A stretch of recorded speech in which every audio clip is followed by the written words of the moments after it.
बिस्मिल्लाहिर्रहमानिर्रहीम। Math with sir मंजूर के साथ मैं यूट्यूब चैनल के ऊपर आपके लिए हाजिर हूँ। आज मैं आपको पढ़ा रहा हूँ A level maths function and their graphs. आज मैं आपको कंसेप्ट समझाता हूँ। आपको एक क्वेश्चन मैंने लिखा है, ये क्वेश्चन मैं आपको समझाता हूँ। जो मैंने आपको कंसेप्ट दिए हैं उनके रेलेवेंट है। अगर आप ये लर्न कर लेंगे तो आपके पास काफ़ी कुछ आ जाएगा। जो इससे मैं हमारे पास फंक्शंस एंड देयर ग्राफ है, उसके बारे में आपको काफ़ी कंसेप्ट क्लियर हो जाएंगे और आप you will be able to do the question related to functions and their inverse. हमारे पास क्वेश्चन है, क्वेश्चन नंबर 10 जून 2009 पेपर 1 का। The function f is defined by f(x is equal to 2x square minus 12x plus 13 for x less than or equal to a and greater than or equal to 0। ये याद रखें कि ये हिस्सा हमें domain दिया गया है। डोमेन, ये हमारे पास डोमेन है, ये डोमेन दिया गया। तो डोमेन x की जो वैल्यू है हमारे पास ये दी हुई है, where a is a constant. Express f(x) in the form, ये मैंने ऑलरेडी आपको ये वाली फॉर्म आपको समझा दी है, लेकिन मैं दोबारा तेज़ी से ये आपको पढ़ा देता हूँ, समझा देता हूँ कि ये कैसे फाइंड करनी है। और उसका सेकंड पार्ट है state the value of a for which the graph has a line of symmetry. तो a की वैल्यू हम देखेंगे जिसके लिए इस ग्राफ की लाइन ऑफ सिमेट्री हमारे पास बन सकती है। इसका सोल्यूशन में पहला पोर्शन वही है कि इस स्टेटमेंट में, इस फॉर्म में हमने करना है। हमारे पास फंक्शन जो है f(x) is equal to 2x square minus 12x plus 13 a into x plus b whole square plus c की फॉर्म में लाने का मेथड ऑलरेडी मैंने आपको समझा दिया है, दोबारा रिपीट कर रहा हूं, लिहाजा ये मेथड आपको अच्छी तरह से आना चाहिए। मैंने आपको बताना है कि पहली दो टर्म्स, फर्स्ट टू टर्म में से एक्स स्क्वायर के साथ जो कांस्टेंट है, कोफिशिएंट है, उसी को कॉमन आपने टेक आउट लेना है from the bracket. So you must take 2, not x नहीं लेनी, 2 को कॉमन लिया, x square minus 6x and plus 13 put it outside the bracket. अब हमने क्या करना है, इस हिस्से में, इस पोर्शन में हमने एक नंबर है उसका स्क्वायर ऐड भी करना है और उस नंबर का स्क्वायर को सब्ट्रैक्ट भी करना है, ताकि इस जो हमारे पास ये टू टर्म्स है इनके ऊपर कोई अफेक्ट ना हो। तो ये देखिए जरा, 2x स्क्वायर माइनस 6x हमने ऐड क्या करना है, x का कोफिशिएंट, उसका हाफ और उसका स्क्वायर। तो x का कोफिशिएंट है 6, इसका हाफ 3 का स्क्वायर हम ऐड करेंगे तो ये कंप्लीट स्क्वायर बन जाता है, x माइनस 3 होल स्क्वायर बन जाता है। लेकिन चूंकि हमने ये खुद से ऐड किया लिया, लिए सब्ट्रैक्ट भी करना पड़ता है। 3 का स्क्वायर ब्रैकेट क्लोज प्लस 13। अब हम इन 1 2 3 टर्म्स को तो आप स्क्वायर फॉर्म में लिख देंगे, and that gives x minus 3 whole square minus 9 and plus 13 is equal to, ये आप 2 को ब्रैकेट, ये वाली ब्रैकेट, ओनली ये वाली ब्रैकेट ओपन कर दें तो 2 into x minus 3 whole square minus 18 plus 13 and that is the function f(x)। And last step है कि हमारे पास जो ये f(x) है, ये f(x) equal to 2 into x minus 3 whole square minus 5। तो अब आप देखें कि इसमें जो हमारे पास सेम एग्जैक्टली वही फॉर्म है कि a into x plus b whole square और plus c, a is equal to 2, b is equal to minus 3 and c is equal to minus 5। अब अगर हम इस फंक्शन को ड्रा करें तो टर्निंग पॉइंट इसका 3 और माइनस 5 है, 3 एंड माइनस 5। अगर हम इसको ड्रा करते हैं तो ये y एक्सेस है, ये x एक्सेस है। अगर हम इस पे लिखते हैं जी 1 2 3 4 5 6, तो ये 1 2 3 4 5 6 रीजन है। और y की तरफ अगर हम ये लिखते हैं जी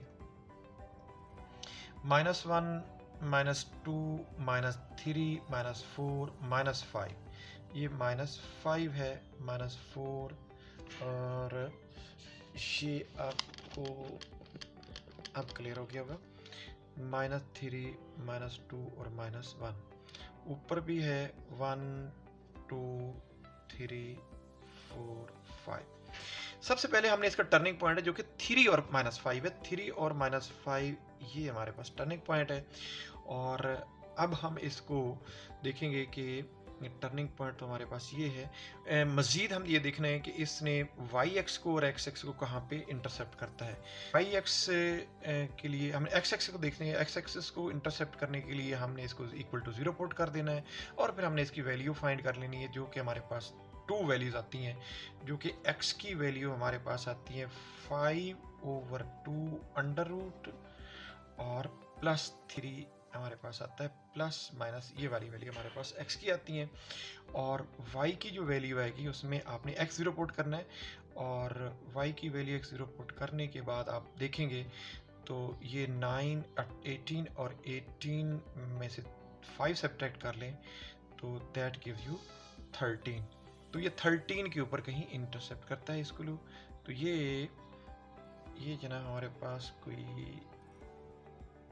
इस तरह से और दूसरी साइड पे ये ऐसे जा रहा है। ये हमारे पास ग्राफ है। टर्निंग पॉइंट ये है जो कि हमारे पास 3 और -5 है। 3 और -5 इसका टर्निंग पॉइंट है। अब हमने इसका क्वेश्चन ये था कि state the value of a for which the graph है द लाइन ऑफ सिमेट्री। तो लाइन ऑफ सिमेट्री हमने x 0 से शुरू होती है, तो x अगर हम 0 से शुरू करें तो x 0 से और दूसरी साइड पे हमारे पास यहाँ से x 0 से शुरू होती है तो दूसरी साइड पे हमारे पास x 6 पे आती है, जहाँ पे ये हमारे पास पूरी कर्व कंप्लीट कर्व बनती है।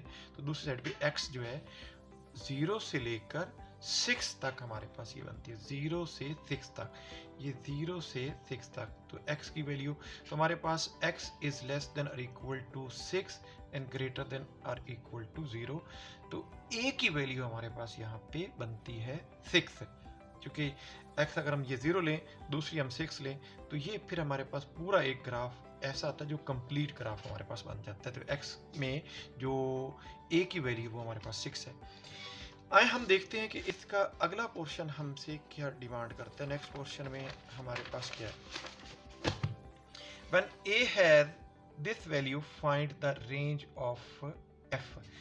हमने पिछले क्वेश्चन में लाइन ऑफ सिमेट्री ये हमारे पास लाइन ऑफ सिमेट्री ध्यान में रखना कि लाइन ऑफ सिमेट्री ये आ जाएगी, ये लाइन ऑफ सिमेट्री आ जाएगी और इस लाइन ऑफ सिमेट्री की इक्वेशन है x इज इक्वल टू 3। ये लाइन ऑफ सिमेट्री की जो कि इसमें आधा हिस्सा इधर और आधा इधर, वो ये सिमेट्रिकल नहीं बना हुआ, लेकिन अगर हम सिमेट्रिकल बनाएंगे तो ये वाली फॉर्म आ जाएगी इस तरह की। अब हम चलते हैं कि इसका अगला पोर्शन क्या कहता है। When a has this value find the range of f। अब थोड़ा सा दोबारा उस फंक्शन पे हम और उसके ग्राफ पे अगर हम गौर करें तो ये ग्राफ कोई ऐसे था और इसका ये टर्निंग पॉइंट जो था ये 3 और -5 था। यानी ये पॉइंट जो है ये हमारे पास -5 है और ये वैल्यू हमारे पास, ये वाली वैल्यू हमारे पास 3 है। अब अगर हम देखें तो इसकी ये वाली लाइन, ये वाली पॉइंट इसकी मैक्सिमम पॉइंट आती है और इसमें यहाँ पे जो पॉइंट हमारे पास आया था वो x इज इक्वल टू 6 था। हमारे पास x की जो डोमेन जो हमारे पास आई थी, डोमेन जो हमारे पास आई थी वो उसने कहा था कि x इज लेस देन और equal to a and greater than equal to 0। तो 0 से x इज इक्वल टू 6 तक ये हमारे पास एक ऐसा सिमेट्रिकल बनता है जिसकी line of symmetry x is equal to ये लाइन ऑफ सिमेट्री थी, जिसमें हम इसमें से 50% इधर और 50% इधर हो जाता है। तो लाइन ऑफ सिमेट्री की equation x is equal to 3, ये इसकी लाइन ऑफ सिमेट्री की इक्वेशन बनती है। हमने ये देखना है कि अब इसकी रेंज क्या है। अगर डोमेन ये है तो इसकी रेंज क्या है, और ये इस वक्त फंक्शन की बात नहीं की, उसने रिलेशन की बात की या इस ग्राफ की बात की है। तो इसकी रेंज ग्राफ में और फंक्शन में एक डिफरेंस होता है। ये इस ग्राफ में डोमेन 0 है से 6 तक है, जो हमारे पास x इज लेस देन और equal to 6 and greater than or equal to 0, तो ये हमारे पास डोमेन है। और डोमेन में हम देख रहे हैं कि रेंज हमारे पास जो है वो y की वैल्यू होती है। रेंज हमारे पास मिनिमम वैल्यू जो है वो -5 है, ये मिनिमम वैल्यू है। एंड मैक्सिमम वैल्यू अगर हम देखेंगे तो वो हमारे पास 13 आई थी, यहाँ पे हमने देखा था वो 13 थी। पिछले सवाल में हमने, पिछले पोर्शन में हमने इसको निकाल दिया था कि वो 13 है। और उसमें मैंने आपको बताया था कि पिछले पोर्शन में, जो मैं आपको दोबारा भी वो पोर्शन का दिखा देता हूँ, उसमें हमने इसको यूँ किया था कि ये इसका फंक्शन जो है वो f(x) is equal to 2 into x minus 3 square minus 5।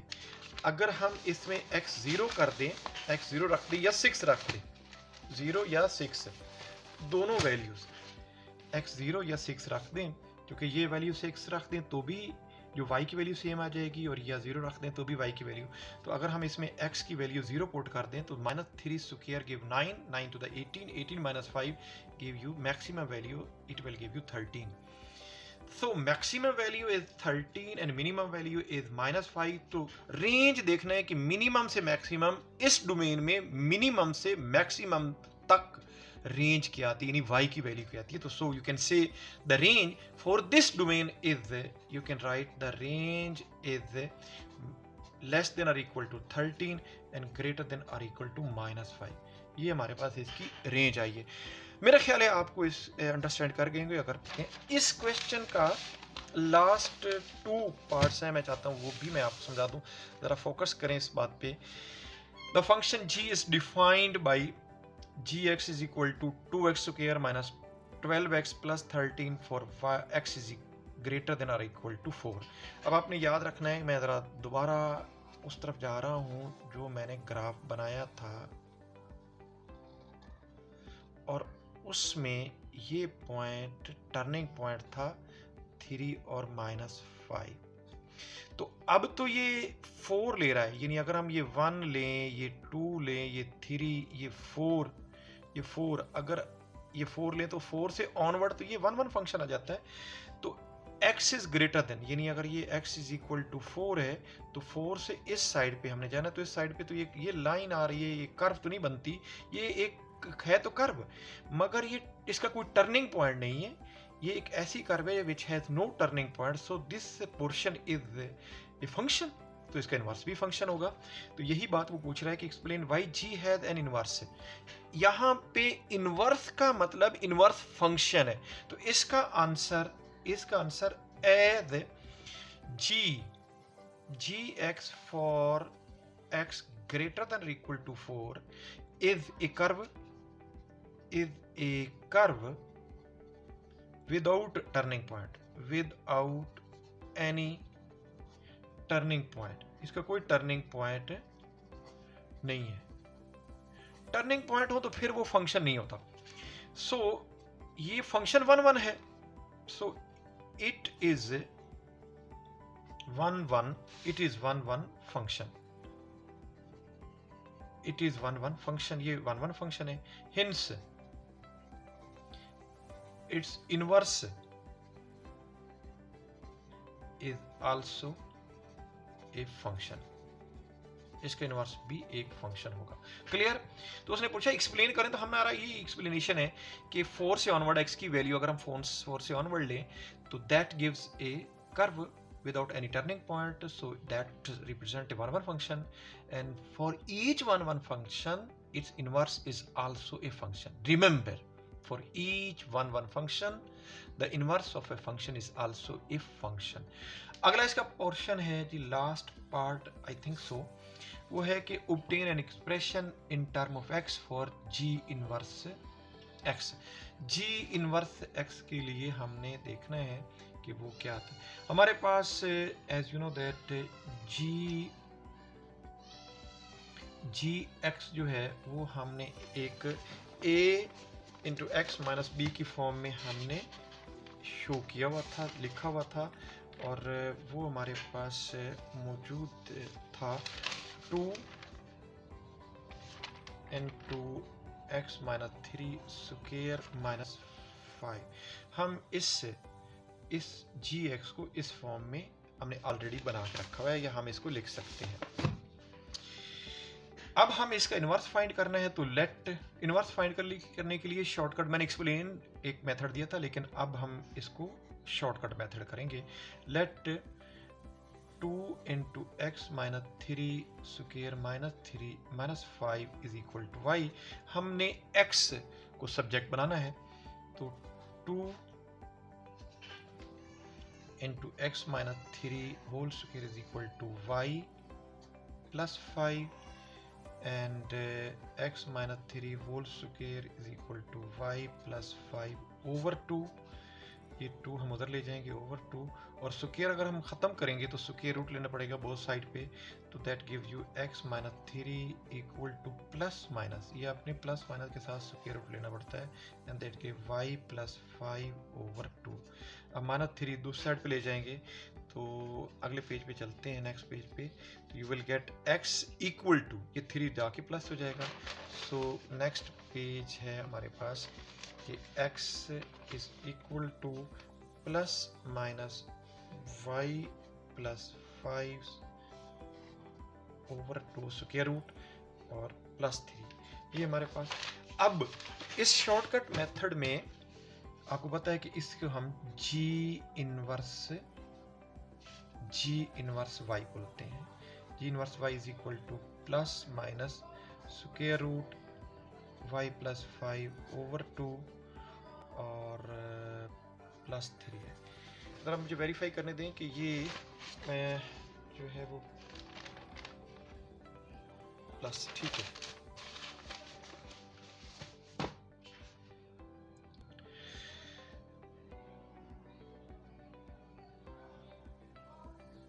अब just replace y by x को जितने भी हैं, तो हमारे पास g inverse x equal to 3 plus minus square root x plus 5 over 2, x plus 5 over 2, ये हमारे पास आ जाएगा।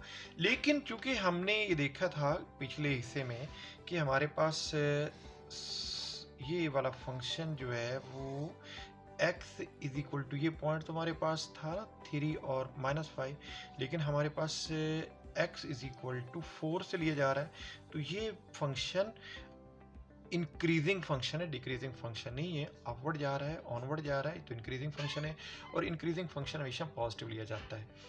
तो ये हमारे पास आ जाएगा g inverse x equal to 3 plus square root x plus 5 over 2, ये हमारे पास इंक्रीजिंग फंक्शन है। ये वैल्यू है, इसमें अगर हम वैल्यू x की जो है वो 4 पुट कर देंगे, तो यानी अगर हम 4 पुट कर देंगे तो हमारे पास इसकी हम आ सकते हैं। अच्छा, दूसरी बात ये देखें कि हम किन वैल्यूज़ पे अनडिफाइन हो जाता है। बाज़ औक़ात ये होता है कि ये सवाल पूछा जाता है कि फंक्शन किस वैल्यू पे अनडिफाइन हो जाता है, डिफाइन नहीं हो सकता। तो स्क्वायर रूट के अंदर नेगेटिव हिस्सा आ जाए, कोई ऐसा नंबर वैल्यू पुट करते हैं, for example x is equal to -6 put कर देते हैं, तो नेगेटिव स्क्वायर रूट के अंदर नेगेटिव वैल्यू आ जाएगी, नेगेटिव नंबर आ जाएगा, जिसका स्क्वायर रूट पॉसिबल ही नहीं होता, इमेजिनरी नंबर में चला जाता है, तो उसका यानी वो फंक्शन उस पॉइंट पे उस x वैल्यू पे अनडिफाइन हो जाता है। इस तरह से डिनोमिनेटर में 0 नहीं आना चाहिए, 0 आ जाए तो भी अनडिफाइन हो जाता है। तो ये था आज का लेक्चर, और आज इसके ऊपर मैंने आपको डोमेन, रेंज, हाँ, अगर आपको इसमें पूछा जाए कि इसकी जो रेंज क्या होगी, तो इसमें जो रेंज है वो ग्रेटर देन और इक्वल टू 4 है फॉर इसके लिए, क्योंकि जो डोमेन थी पहले फंक्शन की वो 4 और उससे ऑनवर्ड थी, और इसकी रेंज अगर हमसे पूछ ले तो फिर ग्रेटर देन और इक्वल टू 4 है, इसकी जो रेंज हमारे पास आ जाएगी। x की वैल्यू हम जो भी पुट करेंगे तो वो 4 या उससे ग्रेटर हमें मिलेगी, सच दैट कि जो पहले हमें उसने दिया था कि इसकी वैल्यू, मतलब ये जो डोमेन उसने दी थी x इज़ ग्रेटर देन और इक्वल टू 4, ये दी थी उसने हमें इसकी फंक्शन की डोमेन, तो वही इन्वर्स की रेंज बन जाती है। आज के लिए इतना ही काफ़ी है। अगले लेक्चर में मैं आपको जो है ट्रिग्नोमेट्रिकल फंक्शन, उनके इन्वर्स और उनकी डोमेन, उनकी रेंज, उनके ग्राफ समझाऊंगा। वो हमारा लेक्चर 2 हिस्सों पे मुहित होगा, मुश्तमिल होगा, उसमें आपको बाकी तमाम चीज़ें आपको समझ आ जाएंगी। इंशाल्लाह हम जल्दी मैं आपको आज ही वो अपलोड कर दूंगा। सी यू इन नेक्स्ट लेक्चर, तब तक अल्लाह हाफिज़।